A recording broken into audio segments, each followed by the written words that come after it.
So Sam and Omar have been living together for the last 3 years, and they've bought several things together. But now Sam's going to go take a job in another city, and they need to divide up their assets. And so we're going to use a method called sealed bids to do this. Now, sealed bids allows us to divide up discrete items. Now, these are items that cannot be split into smaller pieces. This is different than, say, a cake, where we can divide it anywhere. If we have a couch, it's kind of hard to divide a couch in half. Now, there's a big assumption in this method. We're going to assume that we have a lot of cash, that everyone has money that they can use to balance out the difference in value. This process becomes much more challenging when you don't have cash, but we're going to assume that we do. So first thing we need to know is each person's fair share. And the fair share here is going to depend upon the value that they place on the items that they're dividing. So in this case, each person has secretly recorded their valuation of the items. In this method, each person records their bids for each item secretly. They seal it up, hence the name sealed bids, and it's given to in a very formal setting, it would be given to a referee who does the calculations, but in a less formal setting, the friends could just get together and then, work through the calculations themselves. So sometimes you need an arbiter, sometimes you don't. So in this case, each person bids how much they think the thing is worth.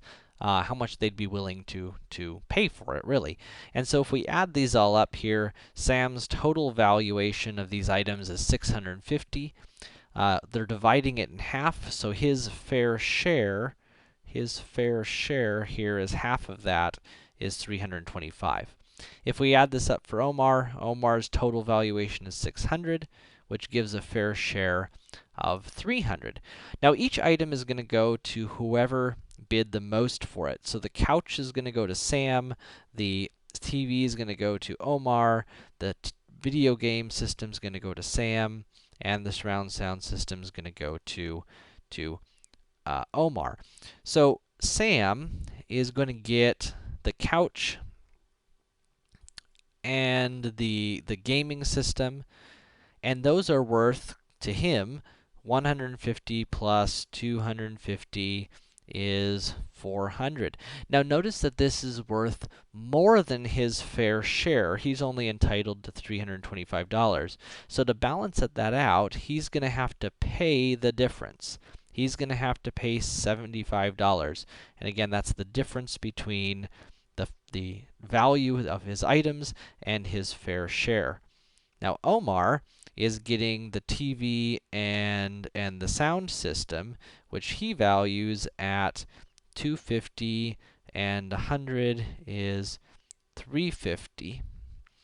Now notice that this is also more than his fair share, and so he's going to end up paying the difference, $50, into the holding tank. Now at this point, both players think that they've received their fair share.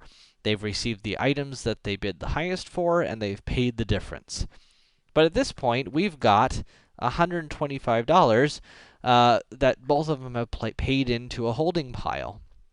And there's no one really to get it, so what we're going to do is we're going to split this evenly. This amount is called the surplus.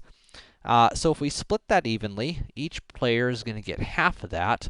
That's going to be 62.50.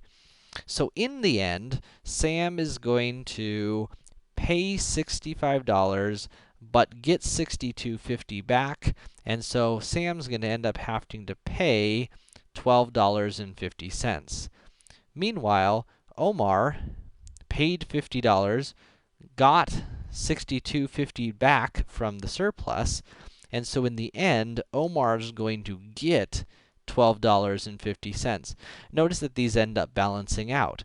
In other words, to sort of balance things out at the end, Sam is going to end up paying $12.50 to Omar to balance out their valuations in the end. And both feel like they've gotten more than their fair share.